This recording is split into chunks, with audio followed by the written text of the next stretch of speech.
Guys, welcome to my channel. আজ নিয়ে এসেছি লাউ চিংড়ি রেসিপি। এখানে একটা বড় সাইজের লাউ নিয়েছি কিছু কুচো চিংড়ি, এগুলোকে বাছতে হবে। আসুন শুরু করা যাক আজকের রেসিপিটা। আমি লাউটাকে এভাবে লম্বা লম্বা করে কেটে নিয়েছি, চিংড়িটাকেও বেছে নিয়ে প্রথমে আমি তেল নিয়েছি অল্প করে। চিংড়ি মাছটায় নুন হলুদ মাখিয়ে এবার এটাকে আমি ভেজে নেব।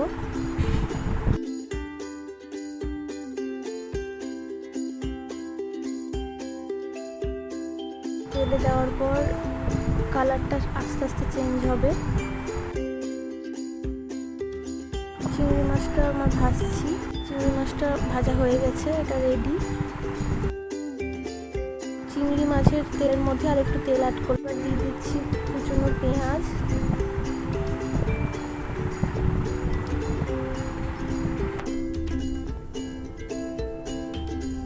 পেঁয়াজগুলো একটু নেড়ে নেব যতক্ষণ না ভাজা ভাজা হয়ে যাচ্ছে।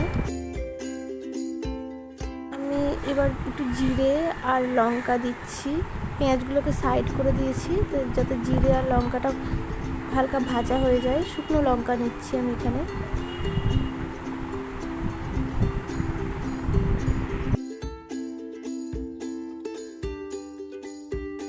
পেঁয়াজটা ভাজা ভাজা হয়ে গেলে এর মধ্যে আমি দিয়ে দেব একটু আদা বাটা, হলুদ গুঁড়ো, দিচ্ছি টমেটোগুলো আমি এখানে একটু সামান্য পরিমাণ লবণ দিয়ে দিয়েছি যাতে টমেটোগুলো গলে যায় বা সিদ্ধ হয়ে যায়। খুন্তি করে টমেটোগুলোকে কেটে দিচ্ছি তাড়াতাড়ি যাতে হয়ে যায়।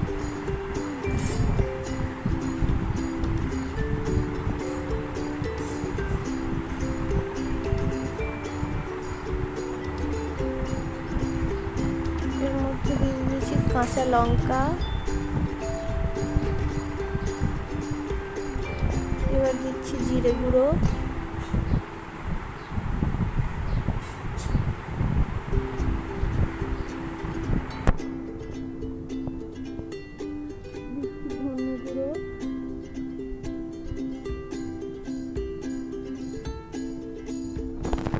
কাশ্মীরি লাল মির্চ, কালারের জন্য এটা অবশ্যই, আর এটা ঝালের জন্য পরিমাণ মতো।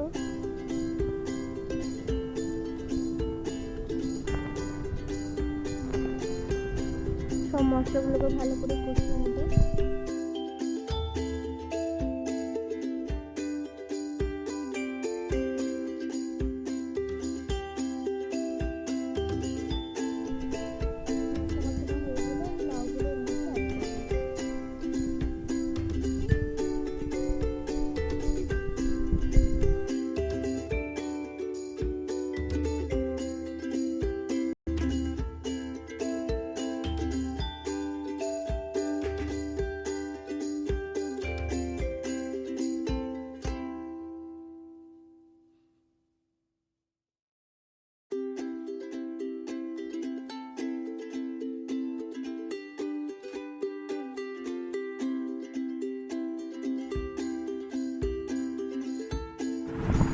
এর মধ্যে দিয়ে দিচ্ছি লবণ দিয়ে একটু নেড়ে এটাকে ঢাকা দিয়ে দিলে, আর একটু হলুদ দিচ্ছি পরিমাণটা কম হওয়ার জন্য।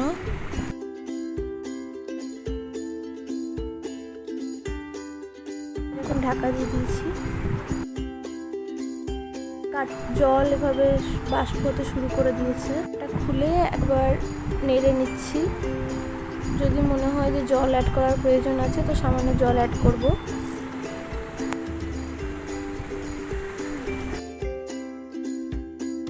এর মধ্যে এবার চিংড়িগুলো অ্যাড করেছি আর সামান্য একটু জল দিয়েছি। আস্তে আস্তে রান্নাটা ভালো করে রান্নাটা প্রায় অলমোস্ট কমপ্লিট হয়ে গেলে আমি এর মধ্যে দিচ্ছি গরম মশলার গুঁড়ো আর দেবো সামান্য পরিমাণ ঘিটা আমার বাড়িতে বানানো ঘি।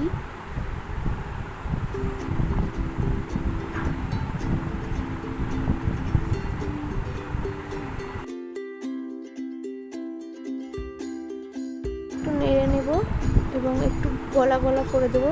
এটা রেডি হয়ে গেছে, আমি এটাকে নামিয়ে নিয়েছি। রান্নাটা কিন্তু খুব টেস্টি এবং খুব ইজি, বাড়িতে করেই খাওয়া যায়। আর এই হচ্ছে আমার বাড়ির ফুল, কিছু ফুলের ছবি।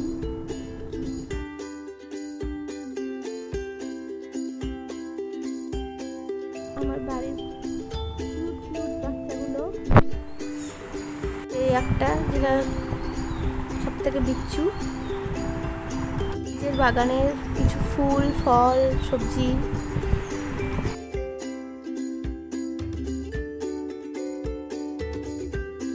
ক্যাপসিকাম ধরতে শুরু করেছে কেবলে। কাঠবিড়ালির বাচ্চা। ছোট্ট একটা ভিডিও দিলাম।